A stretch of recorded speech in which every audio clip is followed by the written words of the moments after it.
This is Rob Tebbutt for Behind the Gloves. I'm here at the George Groves Groves-Eubank Junior Press Conference at the Savoy Hotel in London.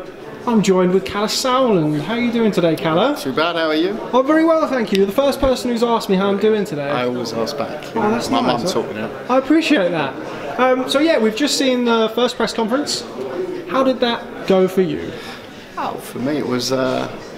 It's always nice when you're a bystander as a promoter at a press conference, and I always say it's all about the fighters. They deserve the centre of the stage, and that's what they certainly got today. I thought it was an impressive performance by both. Great verbal sparring, and you know, it sets the stage for what's going to be. Or it lit the fuse for what's going to be an amazing build-up. I said it before. I have no doubts now. I had no doubts before. You know, George and Chris are both amazing entertainers in the ring, but are just as good outside the ring. Now, as you said, we had some verbal sparring. In my opinion, it left a little bit of mileage. So I think that we could potentially see something, you know, maybe just to that next level in the new year. Is that something you'd agree with? Yeah, I mean, you know, they set the stage nicely. There was talks of certain videos coming out. George was going to do this, and Chris was going to do that.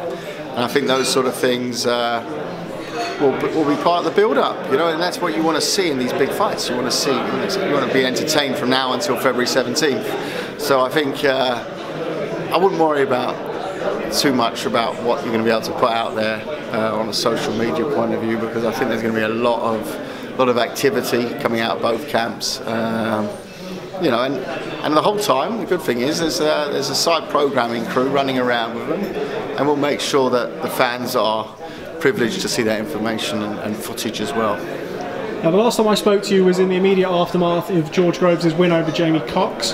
I think it's quite fair to say that, given the fact that you were at the end of a fight week, and I think it was was it the last quarter final in the end? No, there was Bramer and Bramer Brandt, and there was Garcia was still on as well. About the super middleweight. Yeah. But yeah, so bearing that in mind, I think it was a little bit maybe too raw at the time for you to gauge an interest.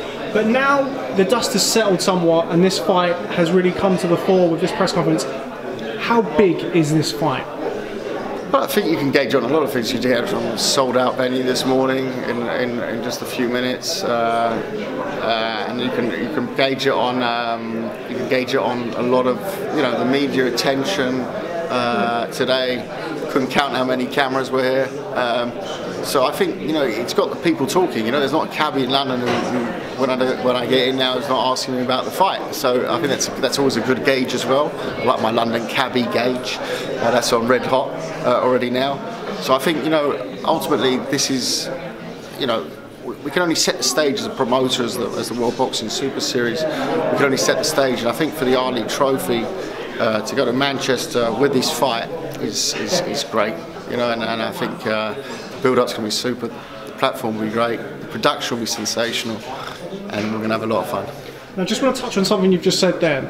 Why Manchester? We have George Groves, who is obviously from London. Groves-Eubank Jr. is from Brighton. I know a lot of the talk after the Groves-Cox fight was that this was looking to be in London somewhere, and a lot of people were expecting that. Why Manchester? Yeah, I mean, ultimately, look, you have a limited choice in the UK. Right, so I had a lot of people shouting Cardiff. I think Cardiff's just had a major event. You know, a lot of cries for London. We have a date penciled for a final in London. We've got a couple of dates penciled elsewhere as well, but London is something that we're very much looking for the final. But also Manchester this fight is not about London, it's not about Brighton, it's not about Southern area, it's not a Southern area title. This is a throwback fight. This is a fight that reminds me of when I was growing up of, I don't know, Eubank Bend, you know. So I don't think it really matters where it is in the UK.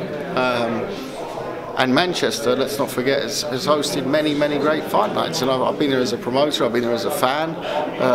Always had a great time. Manchester's a good laugh. It's a good weekend. It's a good weekend away. It's a good weekend at home. Depends which way you look at it. You know, I think the venue is second to none. It's an older venue, but it's certainly for boxing up there with my very favourite venues in the whole planet. Now, I want to touch on something that you actually tweeted about today. I know you've been becoming a bit more active on Twitter, which is good. I'm learning it. I'm learning my social media. Bear with me. Bear with me. But something that you tweeted about today, some promoters have been getting some bad press with regards to Stubhub. Now, what are your feelings on that, and what can you say to fans who, you know, were questioning availability of tickets and where to get tickets from? What I can say is that there was no deal for this fight in place with Stubhub. There was a lot of backlash about it. I would put it this way: the amount of interest in this fight, with the limited amount of tickets that are available, even though it's the biggest indoor purpose-built venue in the country, it was going to be gone in seconds, and that people are speculating with certain tickets. You know, it's a fact you cannot buy 20 tickets next to each other, so the speculation around that I can understand, but that has nothing to do with us as a promoter. I can categorically state we do not have a deal for this fight with Stubhub. Now, back to you. We've done a lot of talking about everybody else. In my opinion, and it's an opinion shared by a lot of people, you're becoming one of the most popular promoters in the world at the minute. You're enjoying somewhat of a purple patch. Why do you think that is? I think, it's very kind you say that. I'm sure. You only have to read our other promoters will disagree. I think it's we're having a great time doing the tournament with a great group of people. I think today was another milestone in the tournament. I think it's an outstanding. It's an outstanding addition to the sport, and I'm glad that I amuse certain people and that certain people like my behaviour. And just finally, Kalle, what can we expect to see on February 17th? I mean, I know both men had absolutely fantastic performances in the quarter-final. In my opinion, the Eubank Junior versus Andy Yildirim really lit the touch paper for this fight. We discussed that. We discussed that at Wembley. I mean, you will see a fight. In my opinion, if I'm predicting it, you're going to see a seesaw battle, and I think you're going to put two guys on a platform where both can leave the ring as heroes. Who the winner is, we'll have to see February 17th. I know you're desperate to get out of here, Kalle. You're a very popular man around these parts, isn't it? Callum Smith versus Jürgen Bremer.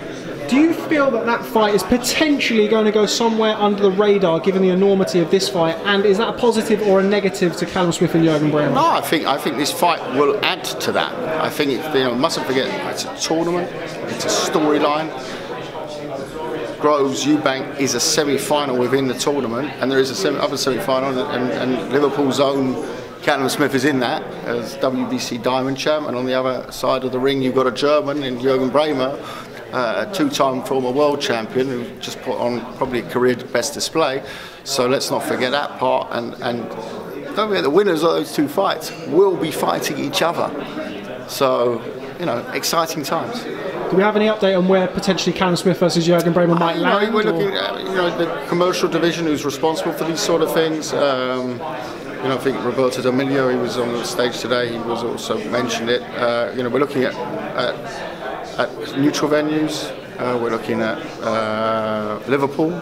We're looking at Hamburg and Berlin. So we're looking at everything. So I'm not giving away much there, am I? It will be somewhere on this planet.